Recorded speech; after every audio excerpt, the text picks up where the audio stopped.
Hello and welcome to episode 25 of the TRUUMAN Podcast, the podcast designed to create a generation of self-defined men. Today, I'm joined by Dr. Ed Rainbow. Thank you so much for being with me today. How are you? Hi, Lewis. Yeah, thanks very much for having us on. I'm not too bad today. Like I was just saying before, just getting over a bit of a cold. Amazing. But, life's okay. As I always like to start this with, what, in your own words, makes you a man? So that's a really interesting question now. I've joined a men's circle recently to explore stuff like this. And I've realised it's actually quite, the more you look at this kind of question, it's actually quite complicated. What makes you what is being a man for me? And, on some level, there's stuff, isn't it? Behavioural stuff. So this is like who I am, like helping others, being thoughtful, being a good dad to my daughters, or like a loving husband, this kind of thing, or being, I don't know, intelligent, being helpful to other people, being creative, being physical, playing, badminton, cycling, things like this, being outdoors. There's this sort of stuff. So that's a kind of like, this is how I perceive myself, or maybe others might perceive me. And then I was thinking, but I'm not always like that though. So I was sort of thinking, what am I like when I'm overloaded or life's not going so good? And I can be quite short. I can avoid my family. I can get a bit fixated on things, which isn't necessarily healthy. I can sort of adopt this like plow on, just carry on kind of attitude. I can become really paranoid. So I guess all of this is part of being me, part of being a man. And it's all there. And it's really interesting. It's very complicated.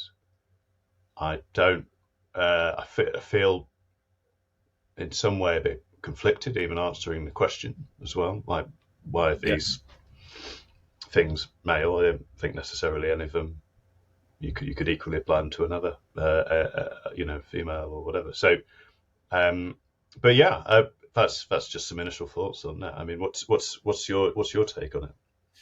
Yeah, it's a great question because I think it opens up so many avenues, so many thought processes. I really liked your honest answer to there, where you sort of said the good things, which the majority of guests will say, but you very kindly sort of shared the other side of it. I think a lot of men will feel that happen to them as well, and I think it is part of it. The reason that I ask it is because it's just such a great question to get started. I think it really opens up this conversation, and it allows people to just go, this is a different man. This is great. I want to hear this side of things. And the more I ask that question, I hope people start to ask it themselves as well, because I think it's changed a lot. And you touched on it a little bit. I think what is a man now is not what was defined as a man. And I think that's something that's really important to me, and it's something that I want to sort of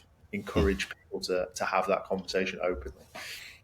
Absolutely. And I think there's a real importance to it, actually. So I guess one of the themes, I guess we'll cover this in more detail, is often I find, and this is personally, but I think this is a sort of men generally kind of thing, drift kind of through life. Kind of you do things because of external pressures or what you've been kind of encouraged to do as a kid or whatever. And invariably you hit a point where stuff is just very jarring. And there's I suppose personally, this was getting very burnt out. This was, being very suicidal, not being able to work, just being a bit of a wreck of a human being, really. And but what was very helpful for that point for me, and this is recognizing that is actually a point where life is actually starting. You get a chance to really consider who you are, what's important to you, what you want your life to genuinely be like. And that list I sort of reeled off at the beginning about what what's a man, or what am I as a man. I think I would have given you a very different list. I think a few years ago I would have said it's just about earning money, providing for your family, helping. I'm a GP by training, so helping other people. That's about it. That's probably how I would have viewed my life then. I think, and that's how I did view my life. So, yeah, I really kind of agree with that sort of stepping out and questioning, what is it to be a man? What is it to be yourself? Yeah, definitely. Yeah, that's essentially what it is. But we're men, and I think we spoke about this, that men don't really talk as much. And if we frame the question in a way that's really simple, which is, Yeah, yeah, what is you as a man, it should open a lot more conversations. I What think so.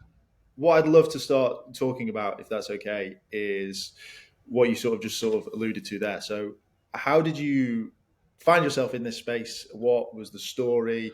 What's happened to you?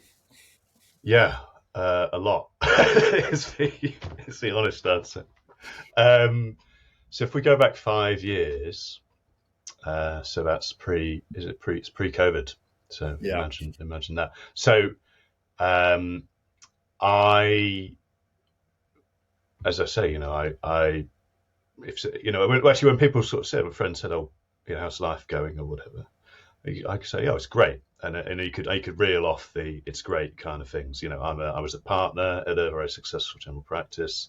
I was, earning a good amount of money. I had got a nice wife and 2 lovely daughters and a nice house, and go on nice holidays. I was doing a master's at the time. I had a nice job at the medical school as well, and so all this kind of external listing of how everything was fine, and what was actually going on was quite different. So I was increasingly, I don't know, just tired. It was just taking me longer to do the work that I would have done in a quicker amount of time before. And then I got, there was the odd little error kind of crept in. Nothing drastic and nothing that hurt anyone. But, colleagues would just occasionally sort of say, "Oh, did you mean to do this?" I was like, "Oh, no, that's that kind of thing." Then I was just getting home really in a bit of a foul mood. So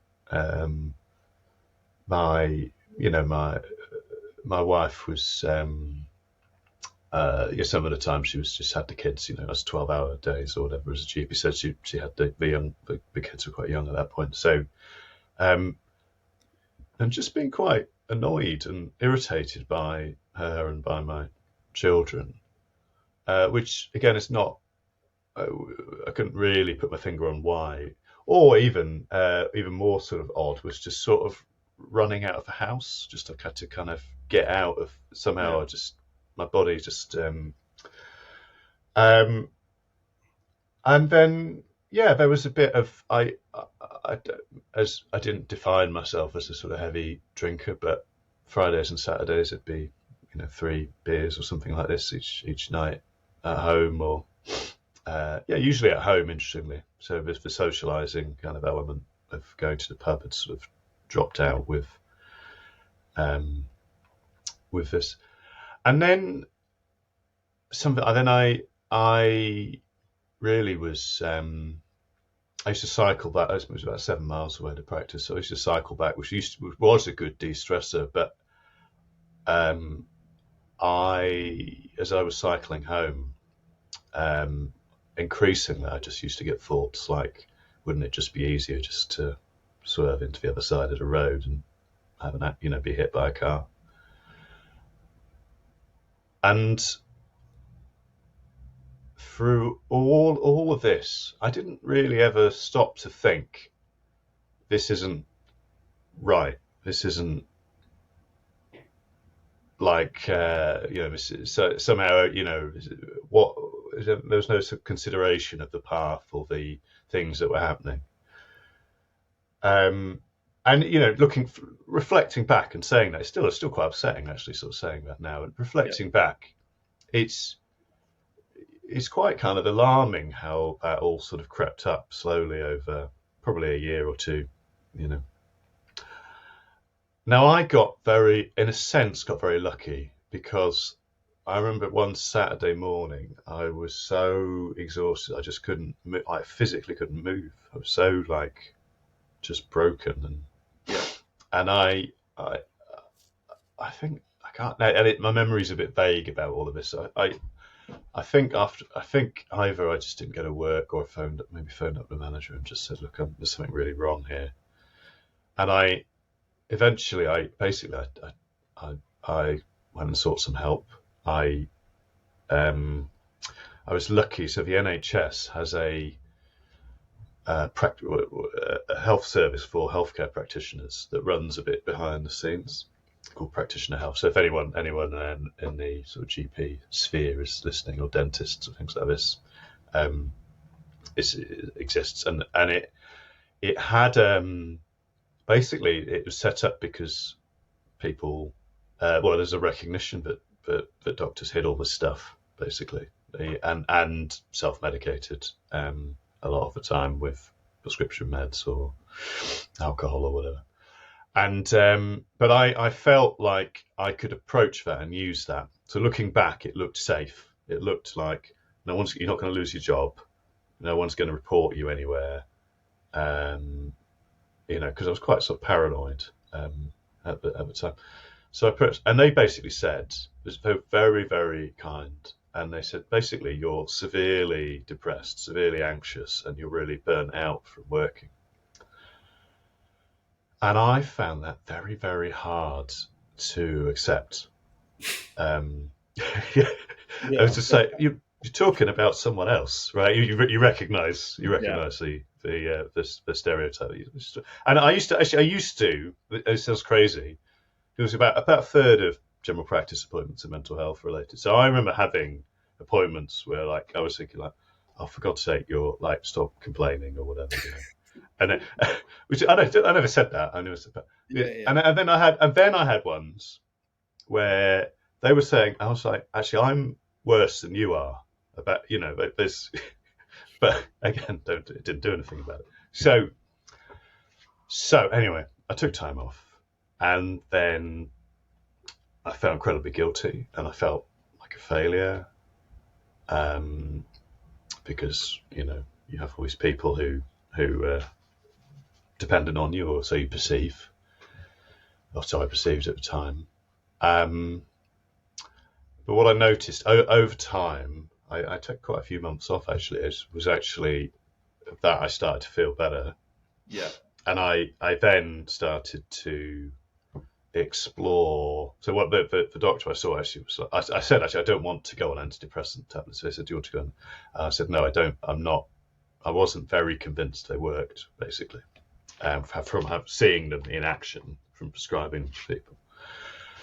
And I said, no, I don't really want to do that. And they said, well, why don't you look at there's this guy Rangan Chatterjee, he does a podcast and has some books stuff. And I had a look at his stuff. I was like, okay, right, so you can change stuff. So I started to, make sure I got enough sleep and ate healthily, and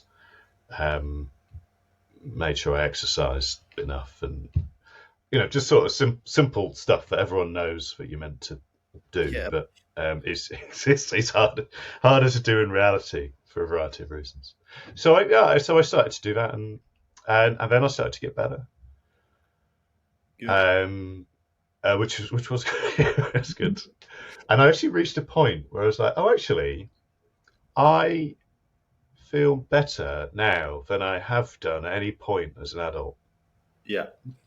Which is really interesting. That sort of realization, oh, this is interesting. You don't have to be in pain or paranoid or, or like fed up about everything. And that was quite a revelation. I was like, oh, that's interesting. Or I used to have loads of muscle cramps and headaches, and I was like, oh, that's interesting. Well, that's gone. So that was the first sort of bit, I guess. I suppose it would be useful to. Well, add a little bit more, and then we'll. Or do you want to delve into that a bit more first? I want to pick up on a few points that I think will be very useful. It's Yeah. It's great to hear from a doctor that all of these things that that people get told to do work. Firstly, but also that they are. Yes. It is a case of like actively making an effort to do them. You said life gets in the way, and it's really tough. So. I think it's nice to hear that it's still hard to do, but like people should know that it does work and it's an effort. And then I guess. Oh, carry on. Yeah, carry on, Liz. I wanted to finally touch on the sort of the first bit, which was the pressure of wanting to provide and feeling that you need to provide. And I like using this term a lot, like keeping up with the Joneses, shall we say? Like, where do you think that stemmed from? Yeah. Great question. So it's taken me a long time to pick this apart. What I think it all comes basically from fear and shame, and learning that that's how you should be driven by those things. So I'll give you some examples. So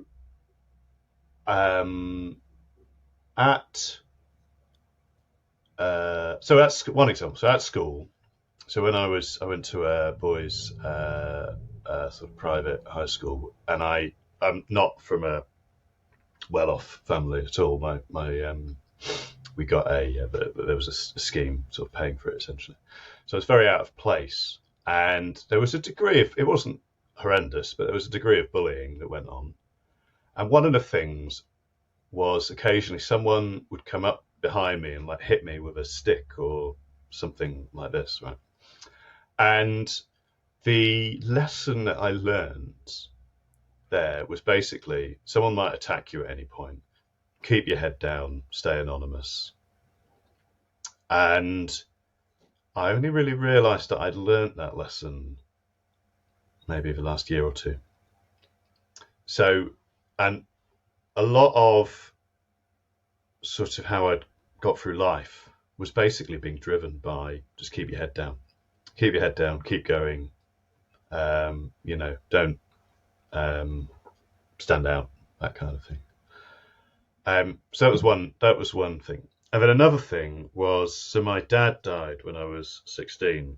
I came home from school one day, and there was an ambulance outside the door, and basically he'd had a heart attack, and he was actually unemployed at the time. So he'd worked in a bank as a bank clerk for about 20 odd years, and they were basically replacing all the full-time staff with part-time roles, and they made him redundant. But so the lesson, so he maybe got redundant, and then he had a heart attack and died. And subsequently, I've learned that being the stress, the being unemployed, lonely, all these kind of things that drive stress in our body, and you can have a heart attack as a result. So, but the lesson I learned again was, you've got to have lots of money, because otherwise you're stuffed, and you've got to have a job where people don't sack you. So, that was a sort of what drove me into medicine, was a sort of combination of all of these things. Really was, if you've got if you're sort of in a position of responsibility, if you've got lots of money, then you're there, and if you sort of don't stick out too much, then you're fine. So just do all of that. But none of that was ever said. It was just all assumed. And in a sense, that's not a bad thing. So it helped carry me to, through life or whatever.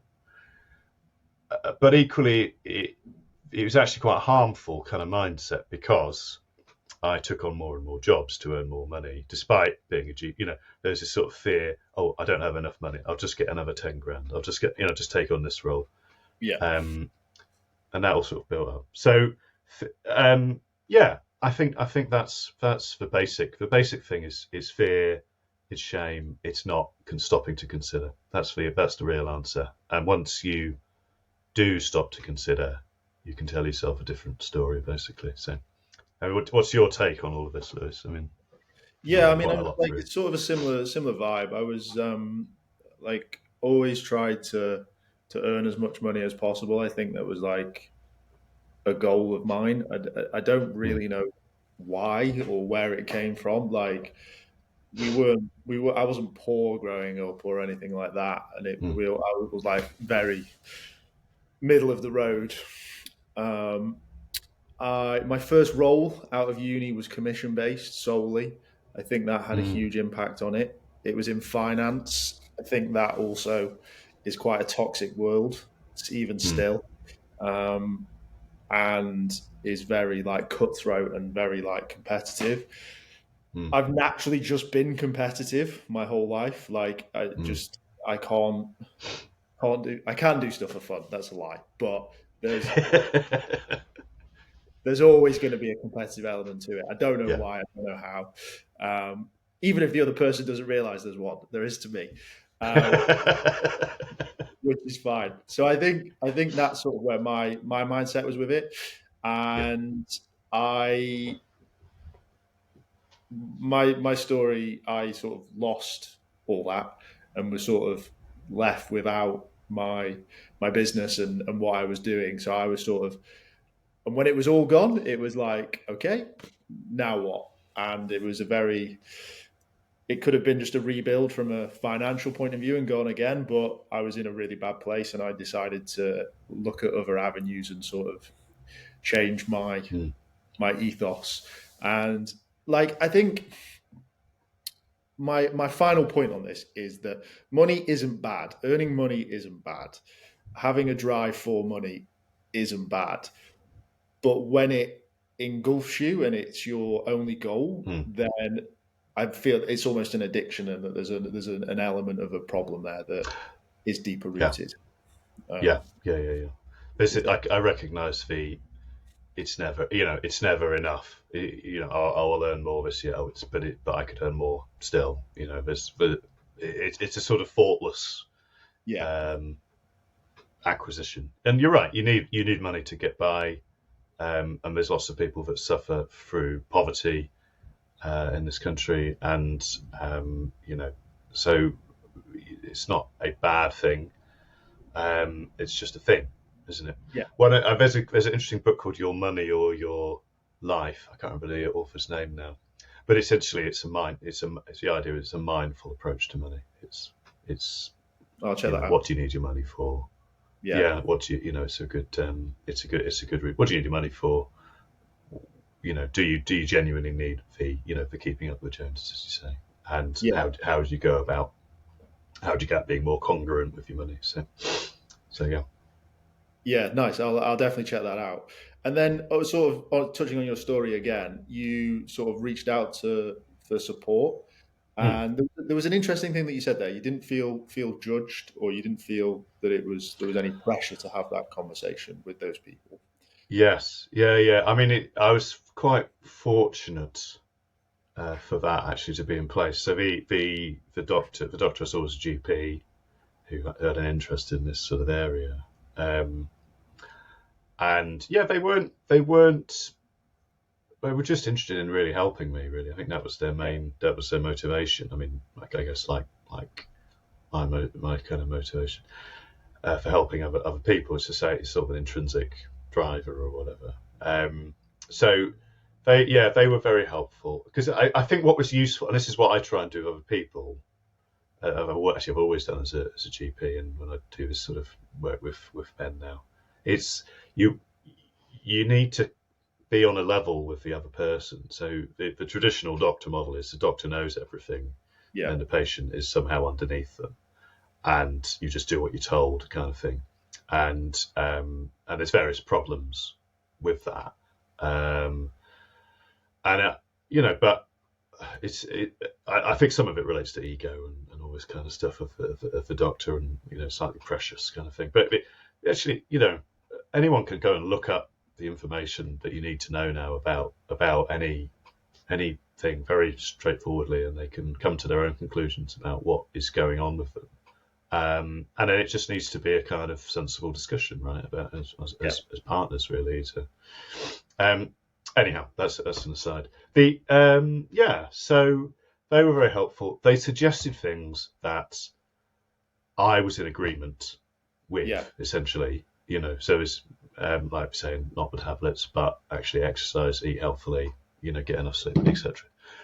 And they just wanted me to get better, really. So it was very helpful. They also arranged some talking therapy. I guess that's probably useful to touch a bit of cognitive behavioural therapy, which gave me a bit of insight into a bit more the self insight kind of world. It was extremely helpful. Yeah, the reason I say that is because I speak to a lot of men, and that is one of their concerns is that initial outreach.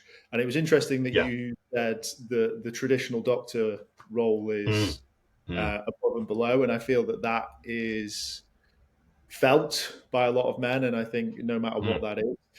And I've also heard in corporations as well, like from HR managers and stuff like that they'll put stuff in place, but they're still a little bit paranoid that it might get back to the boss, even though a third-party company that's being paid for.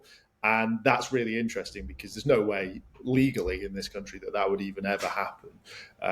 But the fact that that's the fear, and that's one of the drawbacks. Yeah, absolutely. Absolutely. I'd agree. So I call this the DTs. So there's reasons men are reluctant to seek help, basically, and there can be any number of these. But 2Ds, so doctors, or therapists, kind of in the sort of workplace thing. So for some men, that's just off-putting. I'm not going to go and see a doctor because second D, diagnosis, they're going to tell me there's something wrong with me, and this clashes with the masculinity thing. So if you're the sort of traditional view is I'm a man, I know I know everything. It sounds a bit sort of odd to say, but I there's nothing wrong with me, this kind of stuff, right? So why would I even enter into this process of considering, so there's that. And then there's 3 T's. So tablets, which put me off, but I think put a lot of men off, because it fits with the thing.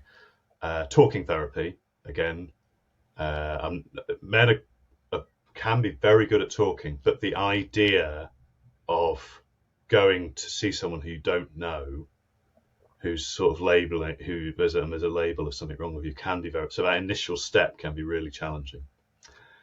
And time off work is hugely demasculating, I guess.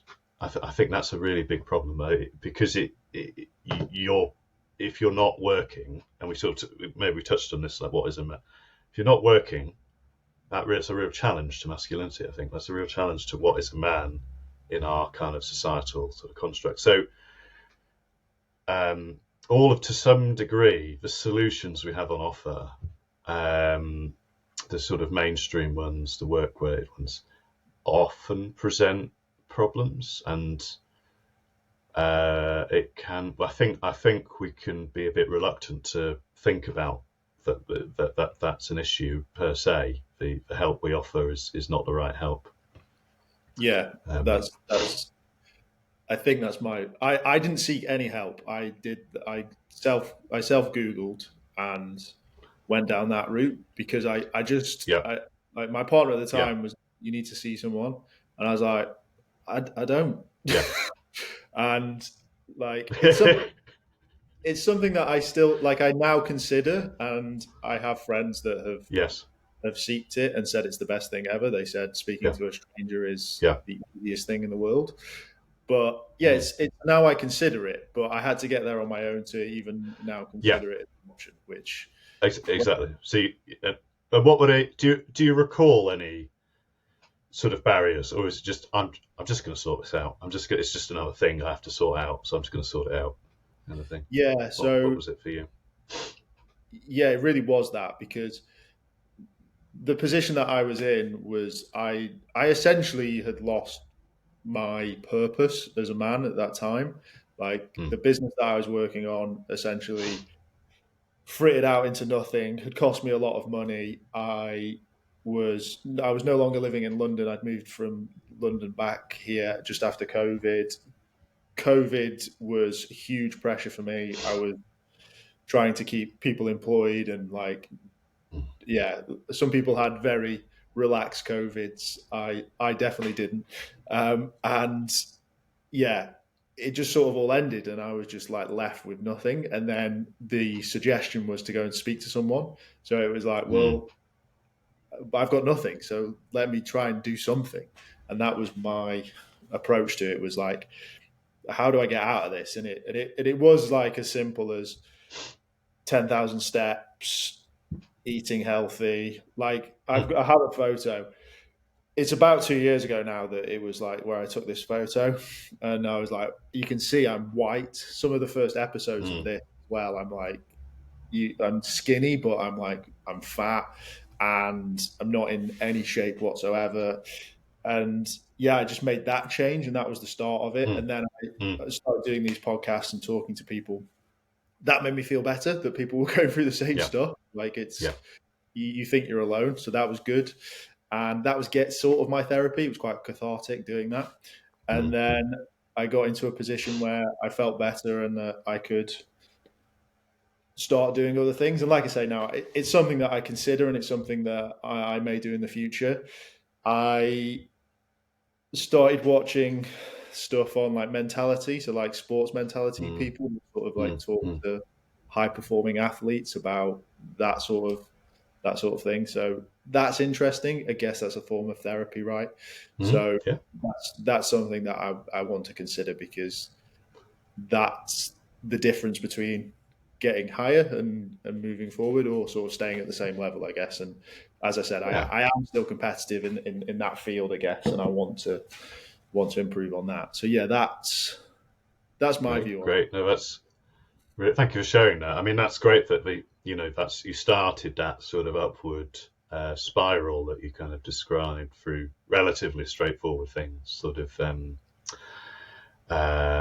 taking the steps, looking after yourself better, this kind of stuff. And then it's interesting. What starts to happen is you start to generate a bit of momentum. Interestingly, physiologically, your body, you're like if you once you start doing that stuff, your testosterone level starts to come up and your dopamine level starts. You got to feel it. better because there's more of these sort of hormones kind of around, and then you get this kind of virtuous kind of loop occurring. What I would say is interesting. I guess I've got two thoughts about sort of counselling or talking. So it's interesting, as you say, having conversations is therapeutic, right? So this I'm really glad that you kind of do this podcast. I think it's a great thing.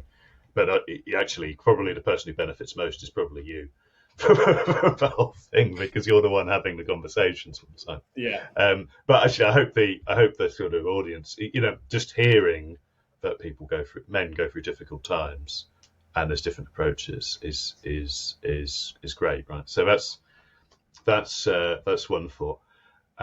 There's a good book. Hang on, I can never remember. I can't remember his name. James Hawes. Anyway, he's on LinkedIn. He's a sort of psychoanalyst, psychotherapist. He's written a really good book about being men and mental health, 10 keys for men's mental health, something like this.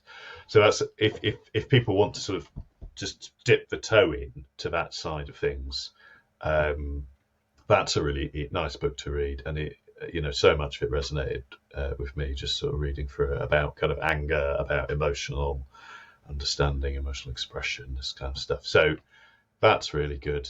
And then the other thing is there's a growing world of men's circles, which are basically just men turning up, can be online, can be physically in the same space, and they, excuse me, they talk openly about their lives. And what is interesting, so I'm in one of these at the moment, what is interesting is not necessarily you share it, but you hearing other people's experiences really makes you think about your own experiences and gives you sort of different perspectives on them. So there's lots of different ways of going about things. Men's circles aren't going to be kind of offered by like the NHS or anything at the moment. Maybe in the future, who knows? But there's quite a lot of organisations increasingly doing these things. So there's just some thoughts there on that. Yeah, there are loads of these circles. They're great. I know of really extreme ones. I say extreme ones. Let's say something like Andy's Man Club, where it's like everyone knows what they're there for, and then Yes. I've done a lot of talks with people where it's like they'll go camping or they'll go and some sort of wild thing like that, and those conversations naturally come up to some extent, and it's more a case of just a bit of a brotherhood, having male friends and sort of growing that way, which is, they are great. They are really good. Yeah, great, good stuff. Good stuff.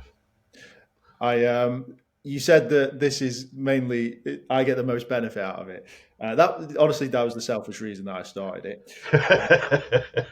But one of my thought processes was, I always remember like going to the pub with maybe like 3 or 4 friends, and there'd be one friend that wouldn't say too much, but you could see that they were having a good time, and it was more a case of the fact that they were just able to listen and sort of be a part of it, and not like, you always have leaders in groups, right? And I think there are men like that would never say something. They would never say, I'm having this problem, but if they hear someone having the same problem or something very similar, they go, oh, okay, I've heard that. That's made me feel a bit better. What did they do? How did they do it?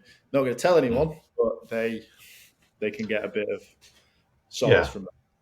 I think so. I think this is the value in this, and the sort of social media kind of world of promoting this stuff is that it is a bit of a silent sort of epidemic in a such. I guess one sort of story that sort of maybe highlights that is when I was telling colleagues kind of I've stopped doing the NHS work now, but I was sort of telling them I'm going to try and sort of move into this field. From time to time, someone would tell me a story a bit like this, which was basically, I was at a barbecue. This isn't my story, it's someone else's, but I was at a barbecue over the weekend, a few weekends ago, and we were having a nice chat, nice time with this guy, and everyone was having a nice time. And then on Monday, I heard that he killed himself, basically died by suicide, and that's quite kind of terrifying to me that sort of goes on. Basically, there's this sort of silent suffering. And the sharp end is that we have, whatever it is, 5,000 male suicides a year. God knows how many it is sort of worldwide, but that's the sort of sharp end is this sort of hidden issue is just ends in this. And it's not, if you look at the statistics, it's not changed in like 20 years, 30 years, just exactly the same numbers. And I find that quite kind of upsetting, that the only action that a man feels he has to do is to not be here anymore. And that's incredibly kind of upsetting. So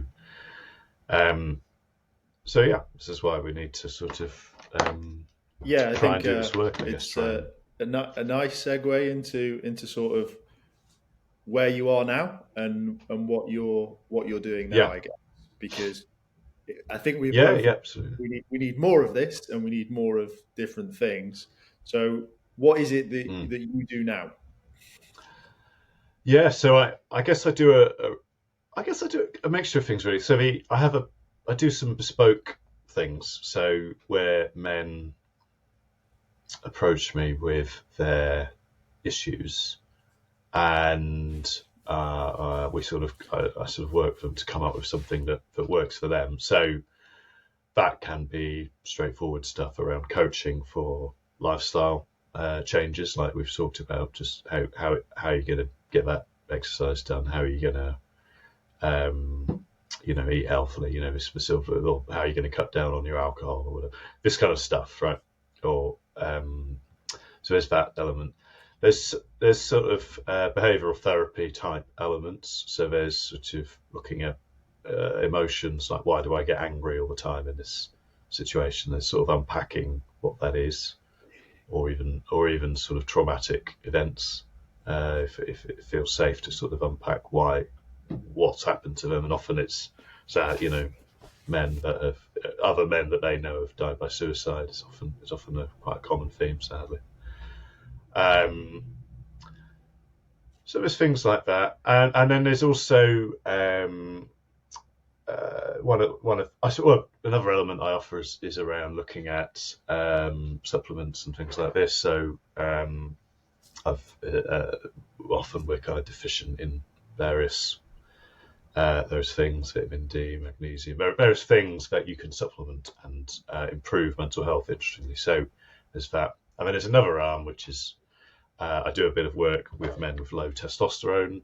One of the symptoms of that is poor mental health. There's obviously sort of sexual symptoms as well, and physical things, so sort of low libido, losing muscle mass when you wouldn't expect to, or poor sleep, or things like that. So I do a couple of private clinics with that as well. So that's some of the stuff. There's a sort of smorgasbord of stuff. But I guess I have a program which is the Mind Compass, I call it, which is looking at 10 sort of. I give people a sort of questionnaire to fill in, but 10 main areas: sleep, stress, diet and gut health, substance use, purpose, meaning in life, medications, connection, sunlight, upbringing, movement. Finances tends to go into the sort of purpose bit, and I sort of score it all out of 5 really, and show people where they need to, where they might benefit from making efforts to change, really. So it's just, I try and use sort of evidence-based approach. So all of the things I recommend have sort of scientific background to them all, really, so I can sort of justify why we're using them. So it's a mixture of things. If people want to reach out, I do free initial consultations. So there's a form on the website, mensmindgp.com. Just pop on there, and I'm more than happy to have a chat with people. If people just like my thoughts on various things, there's a mailing list that you can sign up to on the same page. So so that's sort of what I kind of offer. And I know TRUUMAN, you do a few. You have got a few things as well. So do you want to just let us know what you're able to offer? Yeah, well, I'd love to touch more on your sort of 10 points of your compass. TRUUMAN's got a similar vibe. It's an holistic approach, and it would just be interesting to see why you've chosen your ones. And I think, just to sort of you said, if people like what I say, that's the beauty of this space. I think men need to find someone that they resonate with, most definitely. I think that's what That's it. It's not a one. You've got to, and there's what's. Exactly. Yeah. So there's an increasing on LinkedIn, which I think is a great platform for this stuff. There's an increasing number of men generally talking about men's mental health and offering different solutions, which seem to fit better, as far as I understand, the reasons for men wanting, sort of accessing help and trying to change, basically. So the trick, I think, is absolutely, you've got to have a good relationship, but also whether that's actual, one-to-one discussion, or it's just a sort of more virtual kind of thing. So you've got to sort of trust that person or those people. Yeah. And then it has to be what you want it to be. There's no, like I was saying with the DTs, there's no point in offering stuff that people don't want to have, don't want to do. So it's really kind of you've got to find your path, really. So offering a selection of stuff that men can resonate with and do something about. So I guess, why have I sort of gone through this for this sort of mechanism. So the general point, I think, is moving from what I call negative masculinity to positive masculinity, basically. So, and that's also what do I mean by it? So there was a paper. And the guys, it was written a few years ago now, but the main author was Ilyas Sagar Urihagi's in a 2018 paper. But it was about what is all the evidence saying about men's mental health? What is it? What works? Yeah. And basically, we have a fear. The kind of current model, which is what I guess inadvertently was doing, and I think a lot of men do, is all very negative. So it's stuff. So I've kind of there's 5 points really. One is boys don't cry. So this is the not telling of the stories. So hopefully we're addressing that to some degree today. Yeah. There's the I can sort it out myself, which is okay. So this is like you were saying. Actually, I can find ways through this. So this is it. But there's a sort of negative side that I can sort it out myself, which is you just like feel crap and you become paralyzed by just inertia and do nothing. And it's a sort of leave me alone call. There's definitely a knowledge gap. I don't get it. So this knowledge is power kind of thing. So if you don't understand how mental health works or health works generally, if you don't understand that exercising makes you feel better, then you may not do it.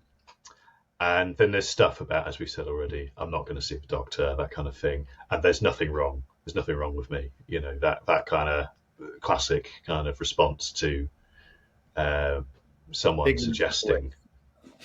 Say that again. Ignorance is bliss. Ignorance. Well, I think so. It's sort of ignorance is hell, maybe. Yeah, but if you don't stop to consider that things can be different and that you have some autonomy, then you're just stuck in this sort of cycle, this negative cycle. Yeah.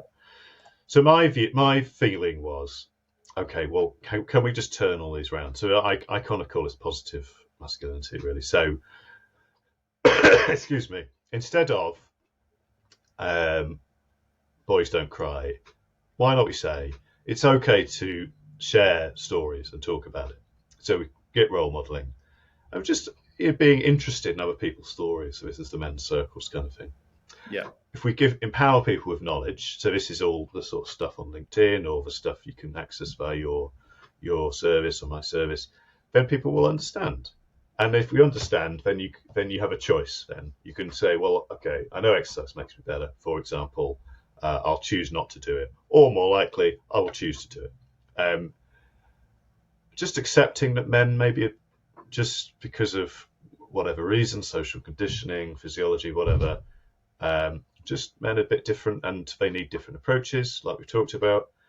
And this sort of positivity, you talked about, I can grow, I can develop, I can explore, and then I want to learn and I want to understand this sort of natural process. So I think that's what positive masculinity looks like for me, and from that sort of paper I mentioned.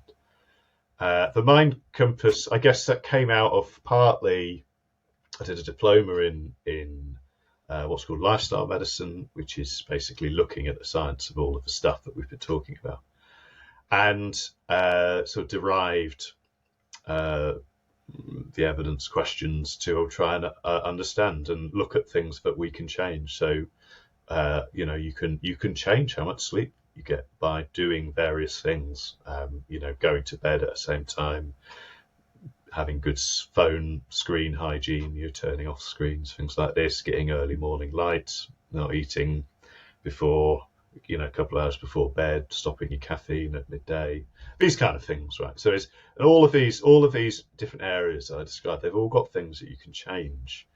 And if we change, we start to feel better, and then we change more things, and we start to feel better. And then actually there's this sort of, I was going to say, this magical thing that seems to happen is you feel great, and you actually kind of, I was going to say, you become sort of a better person, but you don't become that person. You're already that person. It's just, You've just put all this stuff in the way, and you're just getting rid of all the stuff that's stopping you being you, basically. So it's reversing that's the spiral, right? You touched on it. You yeah, said it starts to yeah, compound as you're doing better. You go up, and exactly, it's the same exactly. going down. Exactly. So we can and anyone can do these things. Anyone can do a bit of exercise. Anyone can turn their phone off. There's nothing clever about this stuff. Yeah, There's people have done scientific studies, but it's nothing clever. It's just kind of obvious in a sense. But there's a difference between knowing and doing, and thinking you want to change and actually changing, and being honest with yourself, and or just ignoring everything. So this is what this process is about. It's about personal growth. It's about learning about yourself and being honest with yourself and being kind to yourself yeah. as well. That's the key thing is the honesty side of it. I think for me, it's a case of you have to. I use the analogy when I first sort of was in this predicament was that I feel every man is falling off a cliff, and the bottom is not where Oh you yeah, want to.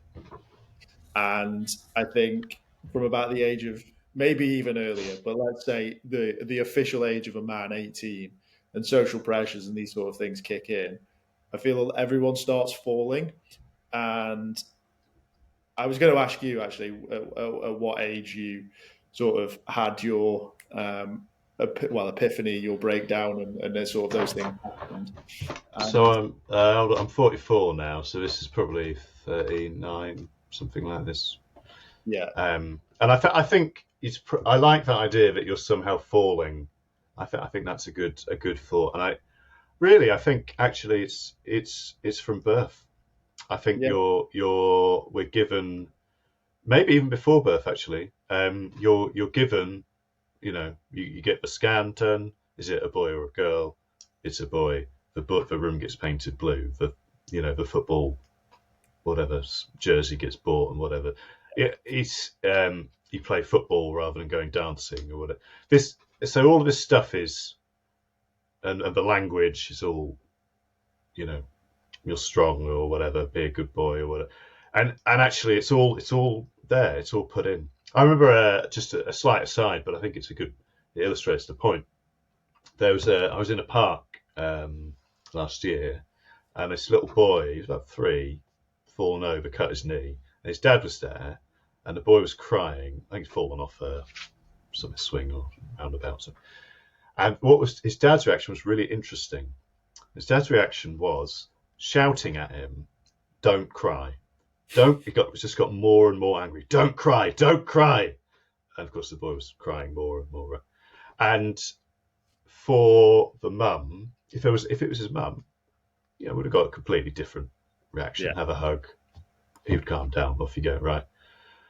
And okay, that's quite an extreme example. And I think in my head, what I'm picturing is when that dad was little, his dad used to hit him, shout at him, whatever, for crying, and maybe his dad used to hit, and this sort of so it carries on, and so there's this sort of shaping of masculinity in a negative way, I would say. There, yeah, quite normal to cry if you get hurt. That's quite a normal reaction. But equally, I've learnt that crying is almost impossible for me. I can tell you this. I just get this headache instead. I've learnt somehow to suppress crying in my body, a sort of automatic emotional response. I've learnt somehow to suppress it. It's very hard to undo that. So, yeah, that's some thoughts there. I don't know what you think about. I think about that. yeah. I think it. Well, I think what I was sort of getting at is that you have to sort of throw this pickaxe out, and that's your stopping point, and then it depends where you're on, and that's your journey back up, right? But I Yeah, feel yeah, like this is almost like a new age midlife crisis where people are sort of yes, having these like deep things that I imagine happened to my dad and my granddad and his dad, and they may have bought a Porsche, or they may have had an affair with the secretary. Like these are all normal things that would have happened as that sort of thing. Mm. I think now, because your male role model isn't necessarily just your father figure because of social Mm. media. Now, there's a negative side to this, don't get me wrong, but if you're able to consume content in a sensible way and like Mm. have a more holistic approach to people and take little bits from everyone, you can shape yourself into a different man, most definitely. And I think Mm. that's what I feel is happening now, is like people are having these sort of like, there's a big break in their life for one reason or another, and I think it's taking them away from traditional masculinity and traditional role models and their father and their father's father and father's father. That's what I think is sort of happening now, which, as long as more people are having a positive one, that's going to be good. There's obviously negative sort of breaks as well, right? And it's like trying to Yeah. change that narrative, because you had suicidal thoughts, I've had suicidal thoughts. A lot of the people that I've spoken to have either attempted or had suicidal thoughts. And Mm. rather than going through with the suicide option, it was a case of, what can I do to not do that? And that's created a completely different pathway. And that for me is really interesting and really powerful. And yeah, that's my view on it. Yeah, yeah. I think it's very. I mean, it's very sad, isn't it? Feels like you have to get to that point before you try something different. And I've never quite worked out the answer to this, because it would be a lot easier just, having, being healthfully kind of brought up and having these values kind of instilled that, it's okay to be yourself and this kind of stuff, right? I don't know. I wonder whether it's partly necessary. Maybe this is just a normal human experience. It's written into all of our story structures, isn't it? Sort of hero's journey kind of thing.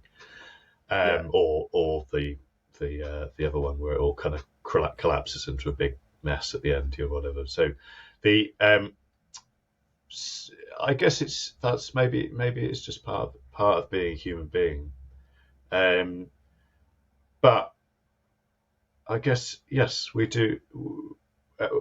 I guess one of the difficulties, as you touched on, is uh, what is I guess what you're supposed to. What is being a man? It's sort of become quite vague, and can be very difficult to understand.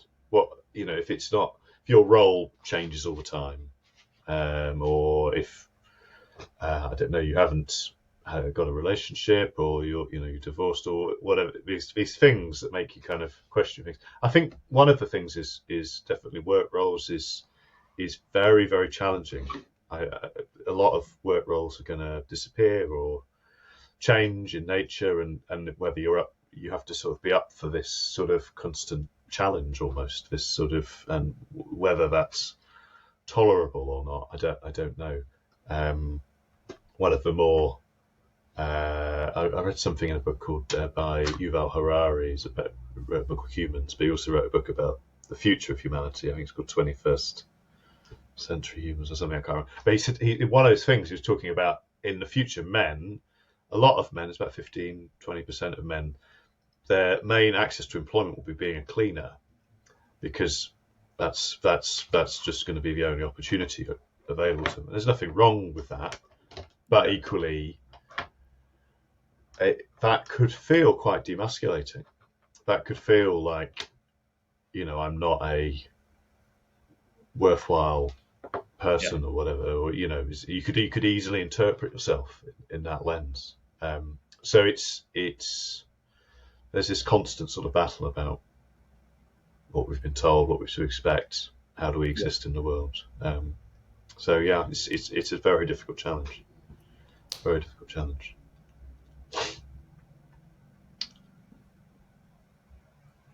It's a really nice sort of point to just sort of get me onto my sort of final question, I guess, which is, what's next for the men's space, and Ooh. What is next? That is a good question.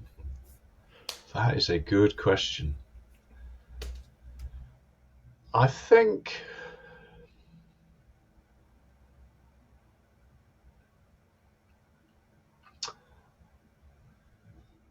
well, okay. The biggest problem, I mean, we've talked about this for being a man and being autonomous and always, sort of solving your own problems, all this kind of stuff, and whatever, seeking help. I think the biggest problem is still going to be this sort of socioeconomic one. So if you're in the lowest sort of group of earners, you more likely to basically sort of slide, unfortunately, that men go through, which is lose job, lose money, lose relationship, lose house, unemployed, alcohol, drug addict, suicide. It's a sort of thing that unfortunately kind of occurs. And you're much more likely for that to happen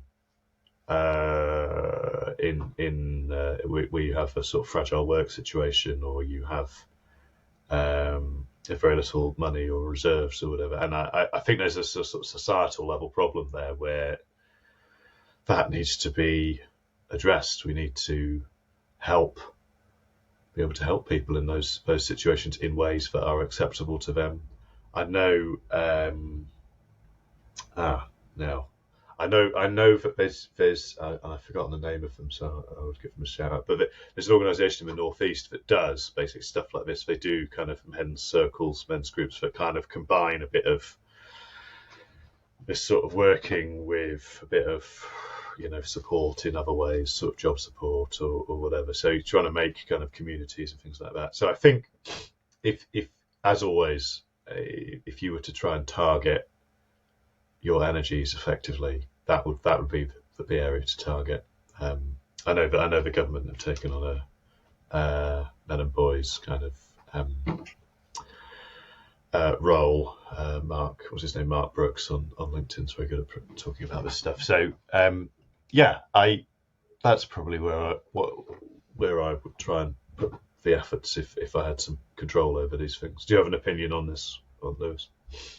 Yeah, it was really simple. More of me, more of you. Of it. Yeah. Just more people openly talking. I think the more stories that are shared, the better it will be. The easier it will be to draw parallels. And because I've sort of grown up in a world of David Goggins and like those people being like, you go through adversity and then you run 200 miles. And I don't think that is the result that everyone wants or needs. And I think if we can get some more real life stories shared, I think that will help people a lot, because that's sort of what I think is needed. I think I think also you're right. I think for me, this is the most beautiful time to be a man. Like, you can be anything and everything, but I think that also has its own pressures of like, now you have to do everything and be everything. And I think that'll change over time, where people will start to fall into their areas naturally, as we have done for centuries. It just sort of naturally dissipates that way. But new roles and new ideas of manhood are changing. So just more acceptance of that and more changes towards that. So paternity and maternity, there's going to be more stay-at-home dads, and they're going to want that option. So that's probably something that would need looking at from a governmental point of view. But the options are there, and it's just a case of being more accepting of them, I think, would be my brilliant. No, absolutely great. Ed, it's been an absolute pleasure. I've thoroughly enjoyed our conversation. It's absolutely flown by, which is always a good sign. Yeah. I will leave the final thoughts with you if you want to remind people where to find you or anything that you want to end on. But thanks once again. Yeah, thank you, Lewis. So thanks for having me on. Men's Mind GP is my website, mensmindgp.com. You can get on the mailing list or get on, if you want a free consultation, just contact me there. Edward Rainbow on LinkedIn. I try and post every day about something that's helpful about mental health. I guess the main message though is if you're struggling, if you're listening to this, and you're struggling, you're not on your own, and there's a way through it, and it can be any way. There's not a right way. Like Lewis said, is you can try and change things yourself. If you want to seek a bit of help from me, Lewis, whoever, that's equally fine. If you feel like you're going to end it all, then there's people you can reach out to. The Samaritans are there, or you don't have to. You don't have to kind of suffer alone. I guess that's the thing. So good luck to everyone out there. Take care, and thank you, Lewis, again for having me on. Thank you.